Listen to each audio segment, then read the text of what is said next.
tutukno. Aku tak jagongan tak turu tutukno karo anakmu. Iya. Wis dinggahne. Iya, Mak. Nek ngene penak to. Ngaturke panuwun, terima kasih yang sangat banyak. Ngaturke panuwun, terima kasih yang sangat banyak ya, Nduk. Kanggo keluarga besar Ibu Hajah Kasih, Kang Sarto putrane Ibu Hajah Kasih, nuwun inggih pepunden kula ingkang winengku kinurmatan. Bapak Sunardi ingkang dados pangarsanipun Ude Jayamulya menika. Wah iya ya Mak ya. Ngaturke panuwun dene sampun paring kapitadosan paring kapercayan dumateng awake dhewe sakanca. Saka Sanggar Seni Astabrata anggone bengi iki katur paring panglipur gelar kelir gantung gong supaya paring hiburan kanggo para warga masyarakat kabeh, khususnya para warga masyarakat ingkang mapan ana ing dusun Bata Desa Sidamulya kene. Alhamdulillah wa syukurillah ana tetembungan tambah sedulur tambah rejeki. Pancen kaya ngono, Nduk. Iya, sowan komplit. Saka Sanggar Seni Astabrata. Iya, wis luar biasa. Apa meneh? Ya ngene iki. Ini pengapesane siji dalang loro dagelan nek enek ngene iki. Mbok engko ngono lho. Nek pas lagu lagi der. Ki sing ngomando ya sapa? Wis bentek sik ben. Ora arep muni aku. Edaran. Ya. Nek iki wis paling lho. Ngantek dereh sirahe karis tak kek kono karo. Ledosan mercon meneh.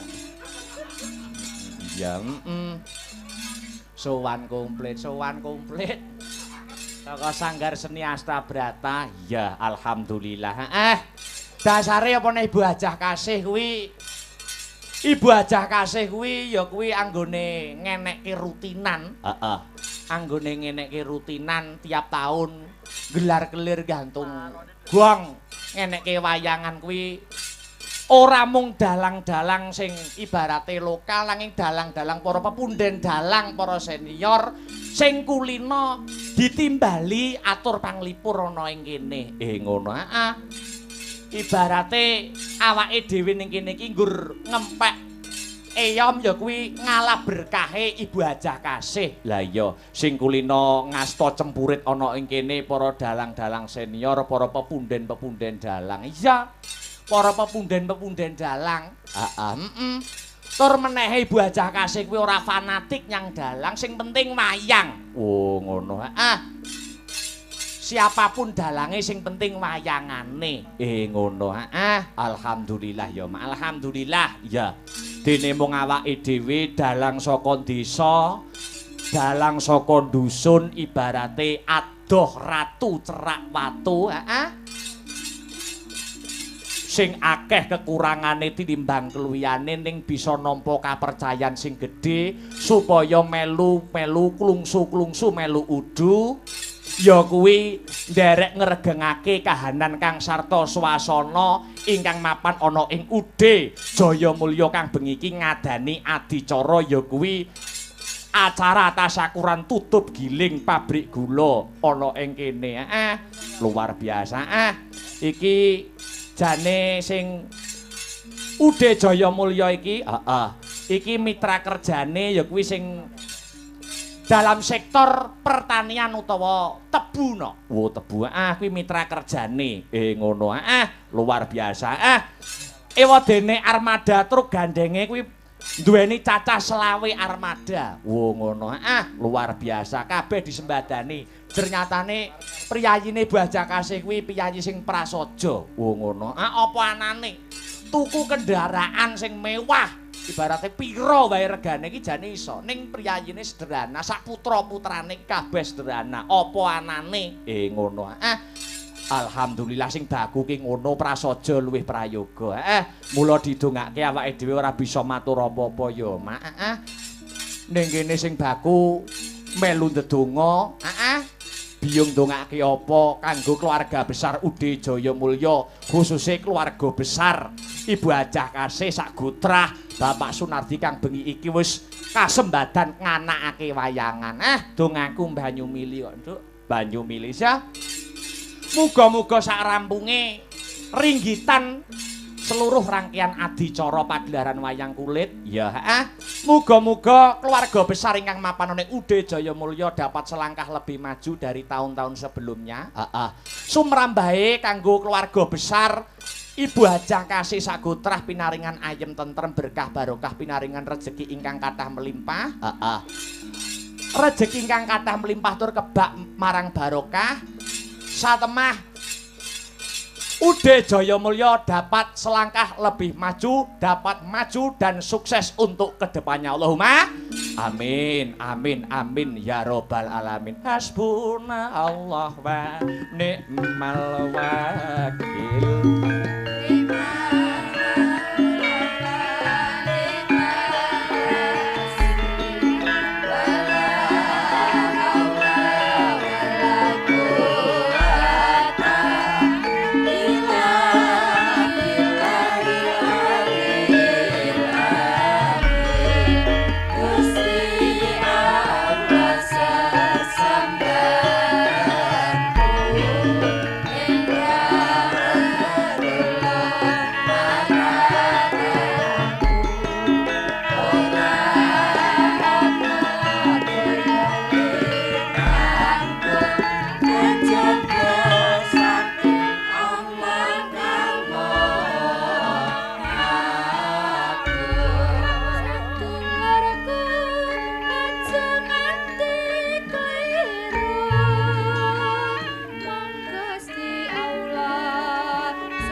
pagelaran bengi iki uga disiarkan langsung. Iya.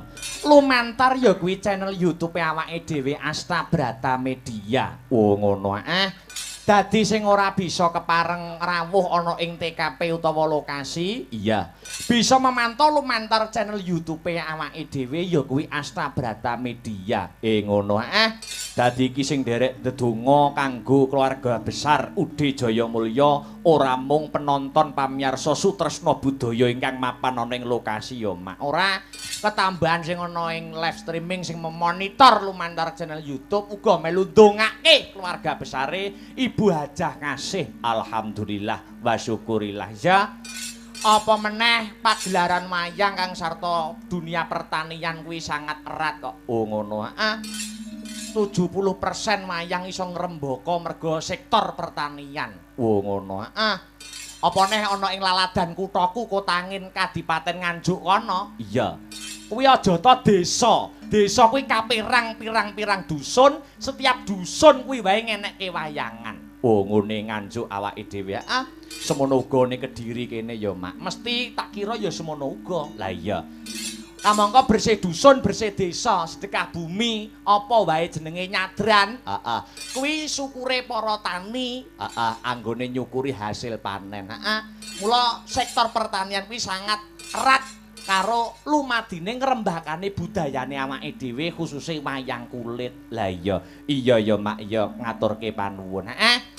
Iki uga Ibu Hajah Kasih kang sarta keluarga besar Ude Jayamulya saka keparenge ora mung nimbali awake dhewe, ora Nduk. Iki uga nimbali para kadang-kadang bintang tamu, supaya ikut andil umadining adicara melu ngregengke kahanan kang sarta swasana bengi iki. Ngono. Sinten mawon, Yung? Ya kuwi pepundhene awake dhewe. Nuwun inggih punika ingkang kinurmatan Bapak Pakde Gareng ingkang mijil saka Semarang. Lah iya, diaturi minggah dhisik ana ing sasana budaya. Pakde Gareng Semarang, Pakde Gareng Sumarbagya. Ki Gareng Build Up no. Oh iya, Lah iya, monggo Pakde katuran minggah wonten ing sasana budaya. Karep ben golek keringet blendrong. Oh iya, karep ben kiprah dhisik no. Oh ngono. Ya ngestokke dawuh. Monggo Pakde Gareng Semarang katuran minggah wonten ing pepanggungan. Ya.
Alhamdulillah, wa syukurillah. Wilujeng dalu, Pakde. Nah. Wilujeng dalu, Mas Akbar. Nggih. Kejugrukan Wukir Sari Kablabaran Samudra Madu ibaratipun karo ban rukmi ketiban daru. Mbok rasah dhuwur-dhuwur basane wis entuk dhuwit ngono wae lho. Mboten ngaten lho, kula saged dipun berkahi kalian panjenengan Pak D Gareng. Oh, niku penting. Wah, nggih lan niku. Nggih, mboten berkahi, Mas. Niki satu tim harus saling bekerja sama. Nggih. Saling mengisi kekurangan masing-masing. Leres. Alhamdulillah. Menika sowan wonten keluarga besar Ude Jaya Mulya, Pak D. Nggih, alhamdulillah. Niki diitung-itung kula pun ping 4 niki. Ping 4 niki rawuh mriki nggih. Nggih mboten mriki tok, Mas, nggih pindah-pindah nggon. Panjenengane Pak Sunardi nu ndhawuhi kula pun kaping sekawan. Inggih. Saking tresnane Pak Sunardi kalian panjenengan, Pak D. Nganti ping 4 panjenengan ditimbali. Mbok menawa ngoten, mbok menawa golek gareng liyane ora ana sing nganggur kula tok. Nggih mboten ngono to, Kak. Wong nyatane sadurunge usum gareng jenengan niku sampun gareng kok. Ya ning ya aja terlalu pede, wong rezeki iki sing ngatur Gusti. Nggih. Tegese sing gawe urip sing ngatur. Dadi iki mbok menawa pancen rumakete paseduluranku karo panjenengane Pak Sunardi. Pak Sunardi. Bola-bali ditimbali neng kutha apa Nyangawak iki. Napa niku? Iki kene kutha Nyangawak to. Kok iso kutha Nyangawak lho? Iki kutha apa? Kediri. Lah ya Kediri iki lak Nyangawak. Kediri Nyangawak. Kediri. Wah ya. Nyangawak. Ya kok iso diwerdekke kok pisah-pisah ngono. Kowe iki jak mikir deloke wis mumet. Pancen aku ki ngetes saiki udah lagi ngene iki. Oh, ngaten nggih. Lah yen iki sing diarani desane desa dadi bahagia. Kok iso dadi bahagia, Pak Desane ngendi? Desane Sidomulya. Lah ya Sida ki dadi, Mulya ki bahagia. Sidomulya Dadi bahagia. Masyarakat kene sing domisili ning kene ati lan awake dadi bahagia. Dadi bahagia. Dusune kuwi paving. Kok dusun paving? Takono kene dusune paving. Mboto. Ah, boto ki saiki sarang-arang gawe saiki paving sing kerep digawe. Iso kabeh diling boto dadi paving, Sidomulya dadi bahagia. Mungkin jak mikir ngono wae wis mumet. Ngono ku lho ngetarani yen kowe iki ngejak aku lagi pisan yo. Nggih, wong nyatane nggih. Neng yo kabeh ki ana nganune Mas, ana jalarane. Nggih. Kabeh ki yo berirama, ora terus kerep ki ora yo di mulai saka sepisan dadi ping pindho ping telu. Nggih, nggih. Alhamdulillah. Ya wong aku ngene lak kaya momong anak. Wong nggih, jenengan pun kula anggap bapak kula piyambak. Jenengan pun kula anggap bapak kula piyambak. Lho, kok iso moh lho? Apa mbok anggap bapak bali ra mbok sangoni aku. Nggih maksude niku kula menghormati panjenengan dados senior, bapake seniman ngaten. Lah aku kok mbok hormati iki gendera apa piye? Maksud kok kono ngajeni jenengan. Ngajeni kok apa aku dagangan mbok ajeni. Wah kok angel ram to kok ngomong karo gareng siji iki. Ya sing baku ki wis kerjasama ngono. Oh kerjasama ya. Kerjasama. Wong iki mumpung iki ana piyai sing lagi tasakuran, ae ditimbali rene ya ndelek bersyukur. Nggih. Dasaripun ingkang rawuh pinten-pinten pira-pira sing rawuh bludak, Pak D. Nek aku ki lha ngene iki lho. Iki mau keterangan sing sak tampa mbok kalimate mung salare. Ning ati iki macres. Pripun? Sing rawuh bludak. Kula pancen ujube syukuran. Nggih. Ning sing pigati kula kepengin gawe senenge wong akeh. Nggih. Lah inilah tipe-tipe seperti Pak Sunardi ini adalah tipe orang yang paling bahagia di dunia. Karena orang yang paling bahagia itu orang yang bisa membahagiakan orang lain. Amin.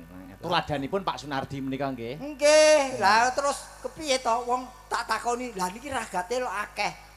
Mas kanggene kula duit itu bukan segala-galanya. Uang bukan segala-galanya. Oke, katakanlah uang bisa membeli jam tangan. Nggih. Tapi tidak bisa membeli waktu. Oh, ngaten benten nggih. Uang bisa membeli rumah sakit tapi tidak bisa membeli kesehatan. Uang bisa membeli kesenangan tapi tidak bisa membeli kebahagiaan. Oh, maka dari itu kesimpulannya uang bukan segala-galanya. Ya yang kanggone Pak Nardian kanggoku segala-galanya. Lah jenengan gayane bisa membeli rumah sakit enggak iso membeli kesehatan, iso membeli jam tangan ora iso membeli waktu. Lah jenengan mulih ora bayaran apa gelem? Wong kuwi sak tundho sak bilik-bilik. Sing entuk ngono kuwi Pak Sunardi aku ora. Nek panjenengan berarti tetep uang segala-galanya. Oh, ngono dadak nganggo nyontokne Pak Sunardi kuwi berarti ngaten iku omongane wong ditanggap berarti. Lho ya ora.